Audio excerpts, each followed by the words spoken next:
Sheena! Pagkain mo ako, gugutom na ako. Sheena! Narinig mo ba inuutos ko? Ha? Mahal ko na, riyan ka na pala. Anong mahal? Mahal ang alak. Pagluto mo ako, bilis! Teka lang mahal, nakainom pala naman ba? Malapit na ba? Hinila na yung kanin. Huwag mong tawagin mahal. Nandidiri ako. Pweh! Saka anong sinasabi mo wala pang pagkain? Anong oras na? Gutom na ako. Pagkain mo, bilisan mo. Malapit na ito ba? Huwag ka ulo siya ito ba? Baka malay ka ng mga bata sa kabilang kwarto. Mga malas yung mga batang yan. Anong wala akong pakialam dyan, mga malas sila sa buhay ko. Simula na dumating yung mga yan, nagkanta leche-leche na. Balas ako? Balas kami ng mga anak mo? Pamilya mo kami, baka nakakalimutan mo! Pamilya? Kailan ko kayo tinuring na pamilya? Simula nang dumating yung mga bata niya, nagkandaleleche-leche yung buhay natin. Lumayas ka dito! Lumayas ka sa pamamahay ng mga anak ko! Buisit talaga, buisit! Buisit talaga, buisit!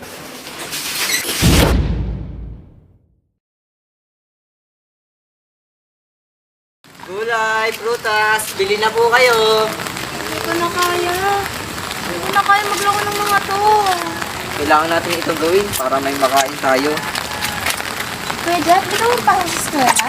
Hindi na ako makakapasok. Wala na tayong pera para sa tuition. Nasa kolehiyo na ako at patas na rin ang patas ng bayarin namin. Natatakot rin ako, nagbaka isang araw. Bibigil ako sa pag-aaral at tuloy ng isuko ang pangarap ko na tanyag na isnalagraper. Ako rin, hindi na makakapasok. Narinig ko si tatay at nanay kagabi. Nagtalo sila. Pinalayas ni nanay si tatay.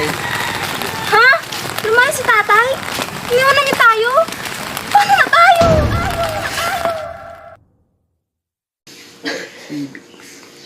Open.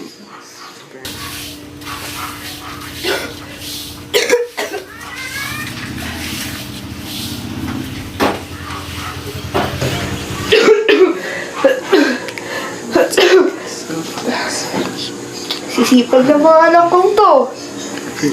Kagaling. Oh, anak.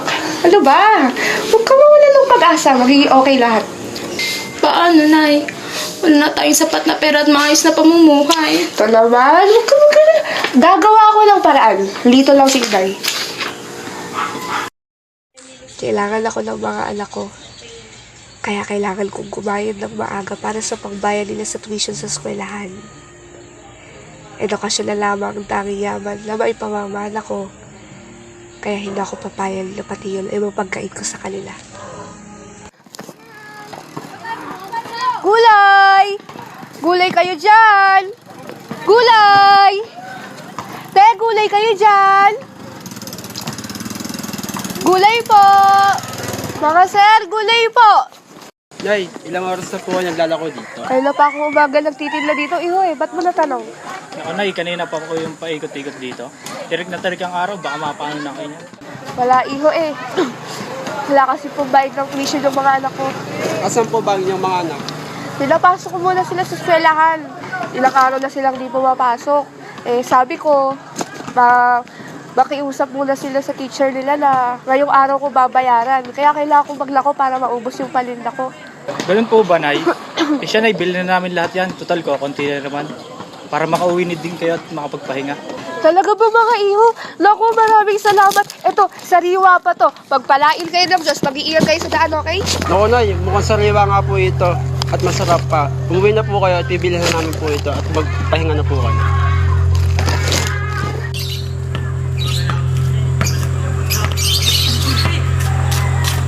Pre, tayo muna natin. Pre, ayun mo ba, pre? Upawan mo na.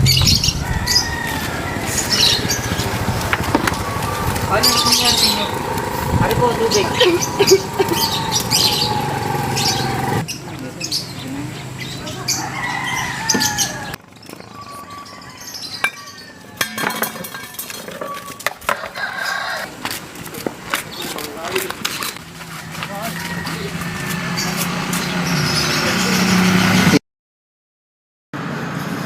Nay? Nay? Nay?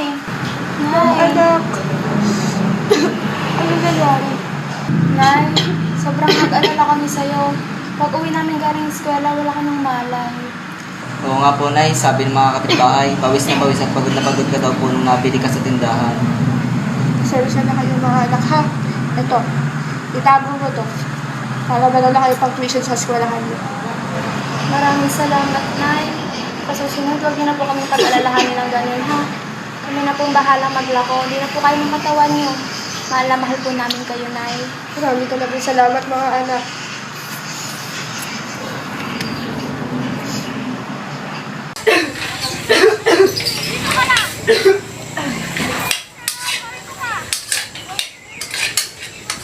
Wow, Nay! Bango naman po na niluluto niyo. Wala ka na naman, Angel. Gawa ko na meron kayo sa kapatid.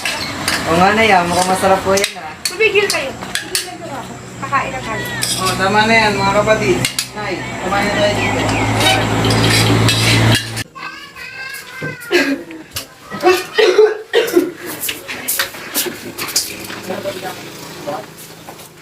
Kain na ka. Busog kayo.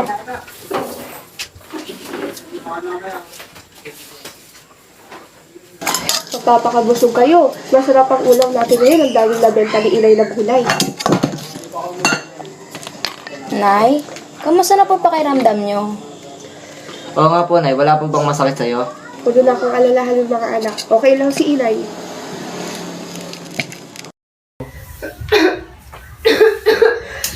Pabili po ng adobo po, 2 balot. 50 ang isa. Thank you po.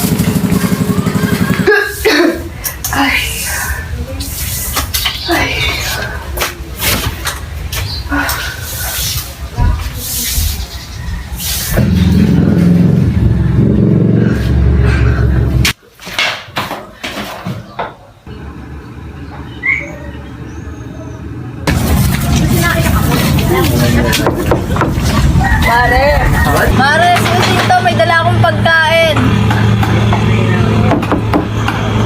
Mare, nandyan ka ba? Mare! Mare! Mare! Mare! Mare, ano nangyari sa'yo, Mare? Tulong! Tulong!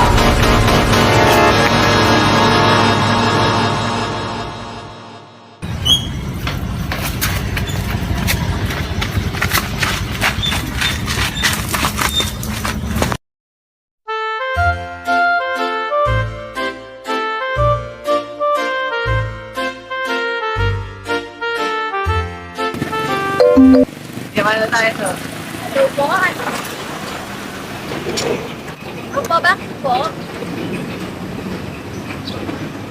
Po? Si nanay?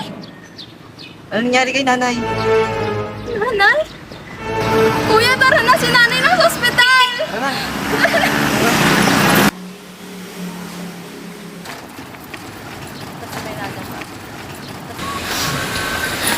Kusing, asan po si nanay? Ano pong nangyari at dinala niyo po siya dito? Hindi ko na alam na nangyari ni Iho. Hindi ko na alam. Basta nakita ko siya nakahiga sa duguan. Chine-check din siya na ngayon ng mga doktor. Nasa ER siya. Kung ano condition niya.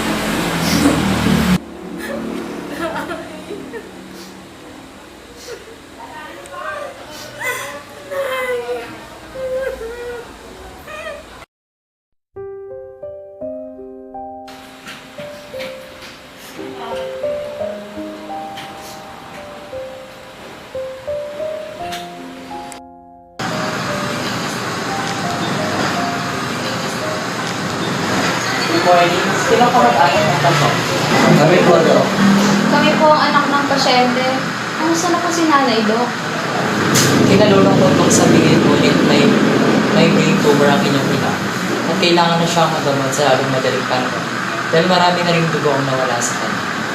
Po? Paano nangyari yun? Magkano po kailangan para sa operasyon ni nanay? Almost 100K po, ma'am. Ano yan, kuya? Wala tayong ganung kalaking pera. May pambayad sa ospital na to, wala tayo. Paano na si nanay? Dok, wala po may ganun kalaking pera. May iba pa po bang paraan para may pagabot si nanay? I'm so sorry po. But we have policy here and that's all we can do. Nasaan po si nanay? Pwede ko ba namin siya nakita kahit saglit lang? Yes, yun naman po. For now, we still have 24 remaining hours para mailigtas siya through operation since marami na rin dugo na wala sa kanya. I'll be honest with you. Anytime ay pwede nang mamatay ang inyong ina. Kaya kung ako sa inyo, humanap na kayo ng makukuhanan niyo ng pera for the sake of your mother. This way po.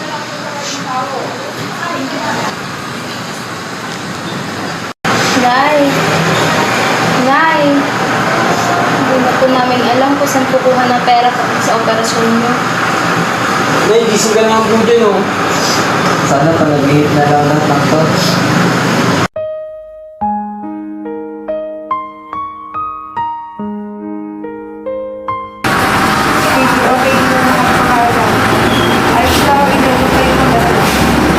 Nay! Nay! Ang gagawin natin.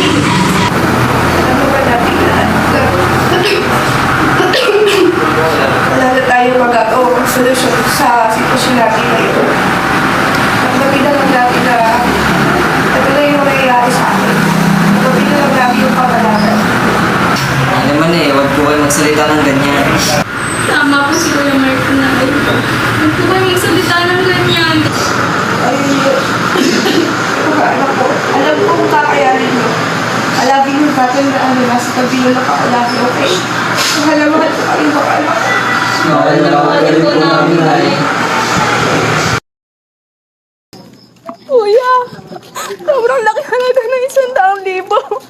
Saan tayo kuha ng ganong kalaking pera? Paano gagawin natin, kuya? Natakbo ang oras. Kailangan natin maipagamot si nanay. Kuya, anong gagawin? Huwag kayong mag-alala mga kapatid. Gagawa ng paraan ng kuya. Ako nang bahala kay nanay. Ipapagamot natin siya. Pero paano, kuya? Bumalik na kayo sa ospital at bantayan niyo si nanay. Babalik ako bago maggabi. Ipapagamot natin siya. Saan ka pupunta, Kuya Jack? Patawarin niyo po ako, Nay. Patawarin ako ng Panginoon Diyos. Patawarin niyo ako mga kapatid ko. Grabe talaga barangay natin, no? Ang dami na nakauna nangyari, pre. Oo, alam yung mga tao sa atin, gabi na mo eh. Kaya kailangan natin, mahuli natin mga yan para mawala naman yung problema Tara, pre. ng barangay natin. Tara, rumonda na tayo, pre. Pera na naman. Pera dito, pera doon. More club, more lalaki, more gala, more gimmick.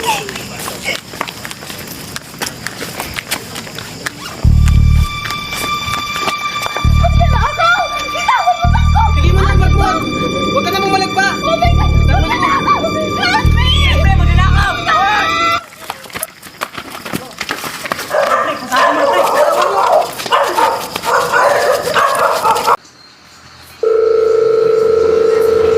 Dok! Simulan niyo na po ang operasyon. May pera na po kami. Iligtas niyo po ang inay.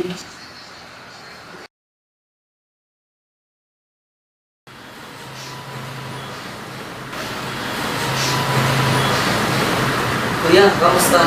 Ano nangyari? Saan yung galing? Okay na, Mark. Mga-opera ng inay.